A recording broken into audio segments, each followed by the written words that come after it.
ગુજરાતના ઔદ્યોગિક એકમોમાં શ્રમ કાયદાઓના થઈ રહેલા ખુલ્લેઆમ ઉલ્લંઘન અને અસંગઠિત ક્ષેત્રના શ્રમિકોની ખટકતી જતી હાલત મુદ્દે આજે ભારતીય મજદૂર સંઘ બીએમએસ ભરૂચ જિલ્લા દ્વારા જિલ્લા કલેક્ટરને આવેદનપત્ર પાઠવી રજૂઆત કરવામાં આવી હતી.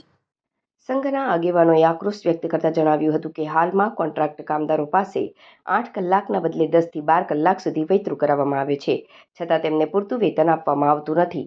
આ ઉપરાંત માલિકો દ્વારા મનસ્વી રીતે કામદારોને નોકરીમાંથી છૂટા કરવા, પીએફ, ઈએસઆઈસી, બોનસ અને ગ્રેજ્યુટી જેવા કાયદેસરના લાભોથી વંચિત રાખવા તેમજ પીવાના પાણી અને સુરક્ષાના સાધનો જેવી પ્રાથમિક સુવિધાઓ ન આપવા જેવી ગંભીર સમસ્યાઓ વ્યાપી રહી છે. ઓવરટાઈમના દરની ચૂકવણીમાં અન્યાય અને બીમારી કે અકસ્માત સમયે શ્રમિકોની ઉપેક્ષા થતી હોવાના આરોપ પણ લગાવવામાં આવ્યા છે.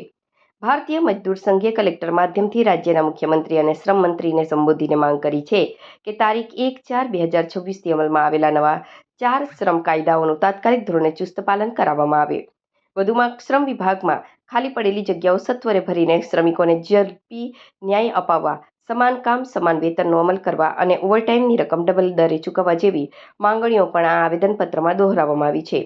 આ પ્રસંગે પ્રદેશ મંત્રી પ્રતાપસિંહ ચૌહાણ, વિભાગ સહ સંગઠન મંત્રી સુરેન્દ્રસિંહ રાજ અને જિલ્લા પ્રમુખ પ્રતિક પટેલ સહિતના હોદ્દેદારો અને મોટી સંખ્યામાં સભ્યો ઉપસ્થિત રહ્યા હતા અને જણાવ્યું હતું કે શ્રમિકોના આર્થિક અને સામાજિક વિકાસ વગર રાજ્યનો વિકાસ અધૂરો છે.